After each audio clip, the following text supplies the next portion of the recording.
ফ্যাসিবাদী ব্যবস্থার বিলোপ ও নতুন রাজনৈতিক বন্দোবস্ত বাস্তবায়নের লক্ষ্যে অভ্যুত্থানের শক্তি নাগরিক আহত ও শহীদ পরিবারের সাথে তরুণ নাগরিকদের সমন্বয়ে গঠিত জাতীয় নাগরিক কমিটির মতবিনিময় সভা অনুষ্ঠিত হয়েছে। আজ 4 জানুয়ারি শনিবার বিকাল 4 ঘটিকার সময় চট্টগ্রাম আনোয়ারা থানাধীন কালাবিবি দিঘির পাড় দোহা কনভেনশন হলে এই আয়োজন করা হয়। উক্ত মতবিনিময় সভায় অ্যাডভোকেট মোহাম্মদ কায়সারের সভাপতিত্বে মোহাম্মদ ইরফানুল হকের সঞ্চালনায় উপস্থিত ছিলেন জাতীয় নাগরিক কমিটির কেন্দ্রীয় সদস্য ইমন সৈয়দ, কেন্দ্রীয় সংগঠক জুবাইরুল হাসান আরিফ, চট্টগ্রাম বৈষম্য বিরোধী ছাত্র আন্দোলনের সমন্বয়ক জুবাইর আহমেদ মানিক, ওবায়দুর রহমান আসফার সহ আরো অনেকেই।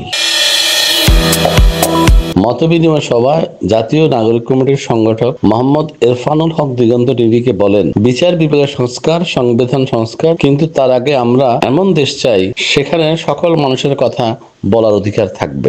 24-এর বাংলাদেশের ছাত্র জনতার যেই অভ্যুত্থানের যে এক দফা ছিল, সেই এক দফা হলো ফ্যাসিবাদের বিলোপ করে নতুন রাজনৈতিক বন্দোবস্ত। ফ্যাসিবাদের বিলোপের জন্য ডেফিনেটলি আমাদের সংস্কার প্রয়োজন। সংস্কার ছাড়া তো আমরা ফ্যাসিবাদের বিলোপ করতে পারবো না। এই যে সাংবিধানিক 53 বছরের যে ঘুণে ধরা সাংবিধানিক কাঠামো, এটা পরিবর্তন না হলে, এটা সংস্কার না হলে তো আমরা নির্বাচনে যেতে পারি না।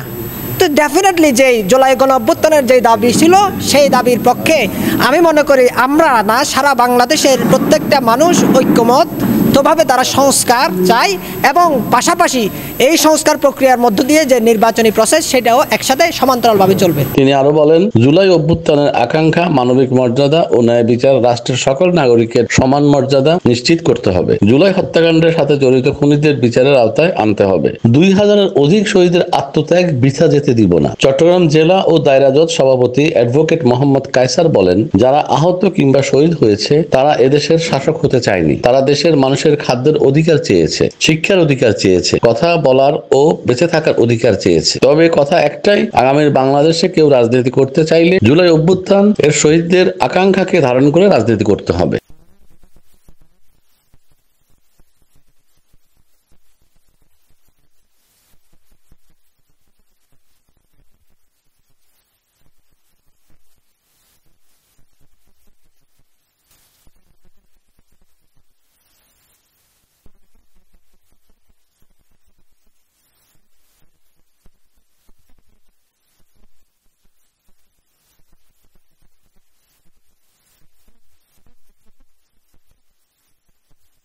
এতদিন শাসক ও ব্যবসায়ীরা রাজনীতির কাঠামো নির্ধারণ করেছে। এখন থেকে এই গেমের নিয়ামক আপনারা, আমরা তথা জনগণ ঠিক করবে। এটাই আমাদের নতুন রাজনীতি।